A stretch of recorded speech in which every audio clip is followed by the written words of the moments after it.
मी प्रेरणा बोरगे, आवाज महाराष्ट्रामध्ये आपले हार्दिक स्वागत। पाहुयात आजच्या ठळक बातम्या। त्याचबरोबर आरपीआयचे तालुका अध्यक्ष दिनेश उघडे आणि त्यांचे सर्व सहकारी उपस्थित राहिले, त्यांचं सुद्धा शहराध्यक्ष कैलासजी देसले यांचं सुद्धा आणि सर्वच आलेल्या सर्वांचं त्या ठिकाणी ओबीसी समाज बांधवांच्या वतीने या ठिकाणी एक सूचना आलेली आहे। फक्त स्टेजवरून आमदार साहेब फक्त खाली जातील आणि बाकी सगळे स्टेजवर बसायचे आहे।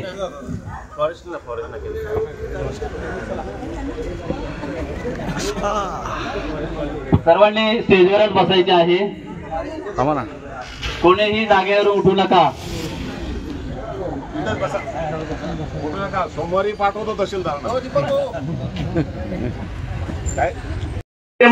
त्या समाजाला किंवा शांत करणे सरकारचं काम आहे आणि सरकार त्यांच्या दृष्टीने बरोबरच आहे, परंतु आपलं काम महत्वाचं काय आहे की हे काही गोष्टी किंवा काही GR किंवा कोणत्याही गोष्टी कुठल्याही सरकारला कोणीही सरकारने देऊ आपल्याला विरोध नाहीये। आज जो समाज आरक्षण मानतो त्यांची मागण्या मान्य असते, पण त्यांना स्वतंत्र आरक्षण असावं, आमच्या ओबीसी मध्ये त्यांची वाटा नसावा, हीच भूमिका आमच्या ह्या संपूर्ण ओबीसी बांधवांची असली पाहिजे ना। त्याच्यासाठी आपण पेटून उठलं पाहिजे।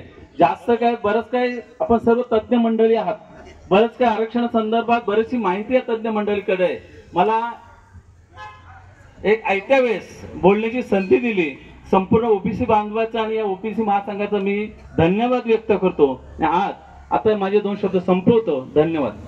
धन्यवाद साहेब, धन्यवाद। जय ओबीसी, जय ओबीसी, जय ओबीसी, जय ओबीसी। ऊठ ओबीसी जागा हो, संघर्षाचा जागा हो। ऊठ ओबीसी जागा हो, संघर्षाचा जागा हो। धन्यवाद।